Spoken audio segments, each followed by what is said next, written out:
Assalamualaikum warahmatullahi wabarakatuh. Halo Mr. Bams, perkenalkan nama saya Muhammad Afani Faras dari kelas 8E absen 14. Halo, perkenalkan nama saya Rafa Roedan dari Sekian dari 8E absen 23. Nah, di kesempatan kali ini kita akan mempresentasikan tentang cakap bermedia digital. Nah, langsung aja yuk kita simak.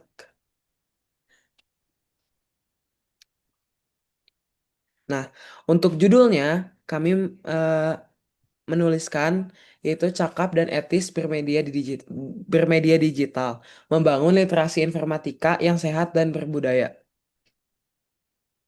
Nah, lalu ada era disrupsi dan informasi digital menghadapi tantangan transformasi teknologi yang serba cepat. Persepsi. Mengapa digital? Dunia digital ini telah mengubah cara kita mencari, memproses, dan menyebarkan informasi. Bermedia digital bukan lagi pilihan, melainkan sebuah kebutuhan dasar di masa kini. Teknologi memungkinkan koneksi tanpa batas, namun menuntut kecakapan baru agar kita tetap aman dan produktif dalam setiap interaksi online. Nah, terdapat 4 pilar literasi digital. Yang pertama ada cakap digital, yaitu memahami perangkat keras, lunak, dan sistem operasi dalam kehidupan sehari-hari. Kedua, ada budaya digital, yaitu membangun wawasan kebangsaan dan nilai Pancasila di ruang digital. Yang ketiga, dan menurut saya ini salah satu yang paling penting, yaitu etika digital, menyadari tanggung jawab dan tata krama saat berinteraksi di dunia maya. Terakhir, ada aman digital, yaitu melindungi data pribadi dan identitas digital dari ancaman cyber. Selanjutnya ada budaya bermedia digital. Bhinneka Tunggal Ika. Indonesia adalah bangsa yang kaya akan keberagaman, nilai multikulturalisme dan kebinekaan harus menjadi dasar interaksi kita di media sosial. Nah, setiap unggahan dan komentar harus mencerminkan rasa hormat terhadap perbedaan demi menjaga keutuhan bangsa di dunia virtual.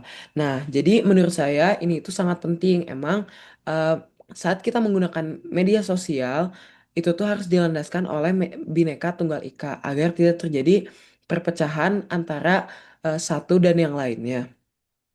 Kalau boleh kayak saya kasih contoh, misalnya ada sebuah video dan videonya itu bisa menggiring beberapa opini orang gitu.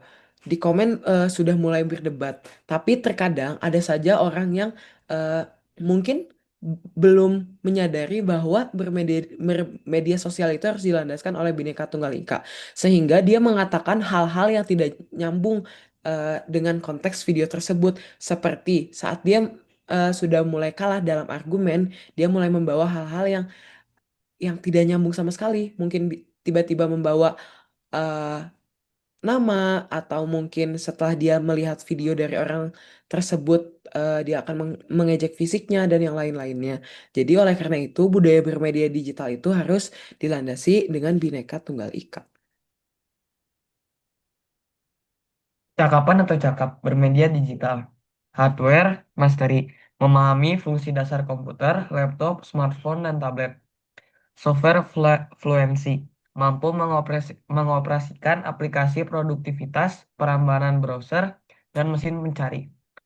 Lalu ada network awareness, mengetahui cara terhubung ke internet secara aman dan stabil. Dan terakhir adalah content creation, kemampuan memproses informasi menjadi konten visual, audio, atau teks yang bermanfaat. Media digital adalah segala jenis atau format media yang hanya bisa diakses melalui internet, berisikan teks, foto, video, dan suara yang disampaikan oleh Asep Syamsul M. Romli Romelte. Empati di dunia digital. Nah, jadi yang dimaksud dari empati di dunia digital itu membangun koneksi yang sehat. Teknologi mendekatkan yang jauh, namun jangan sampai menjauhkan yang dekat. Empati digital berarti kita mampu merasakan perasaan lain di balik layar.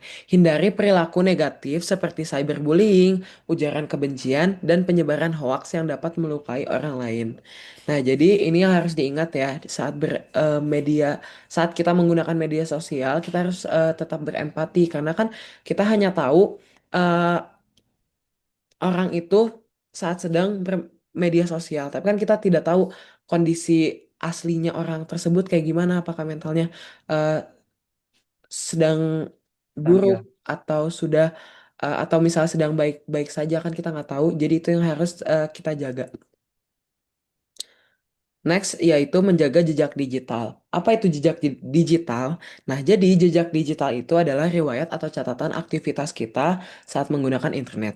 Sekali kita mengunggah sesuatu, hal tersebut sulit untuk dihapus sepenuhnya. Nah, eh, berpikirlah sebelum memposting.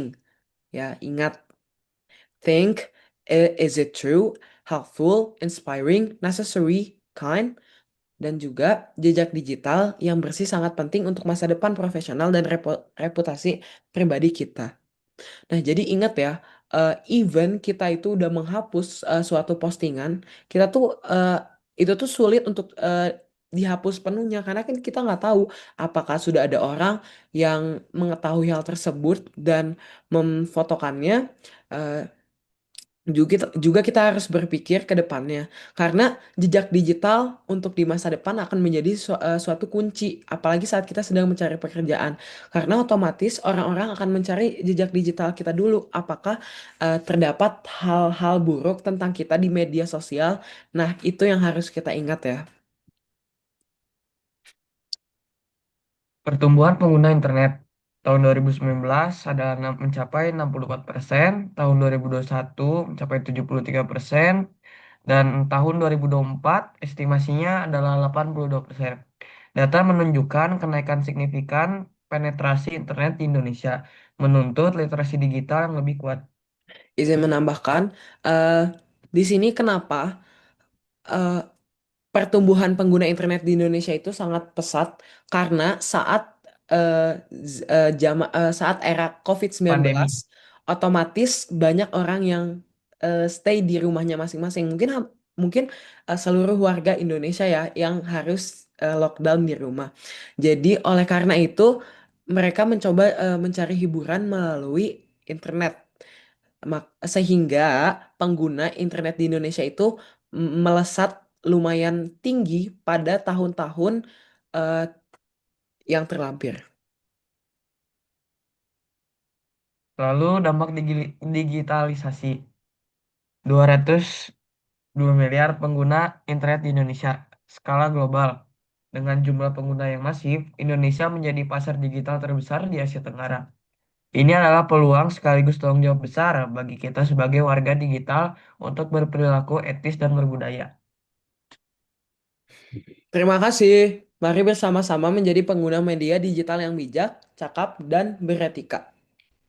Eh, Pokoknya pesan dari aku tuh pandai-pandailah dalam menggunakan media sosial karena itu menjadi karena di zaman sekarang itu apa-apa serba digital. Jadi jika kita tidak bisa menjaganya dengan baik dan tidak bisa menggunakannya dengan cakap, itu akan menjadi salah satu hal yang akan merugikan diri kita sendiri dan juga orang lain.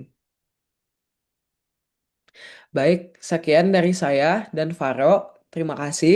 Maaf jika masih terdapat kesalahan. Wassalamualaikum warahmatullahi wabarakatuh. Warahmatullahi wabarakatuh.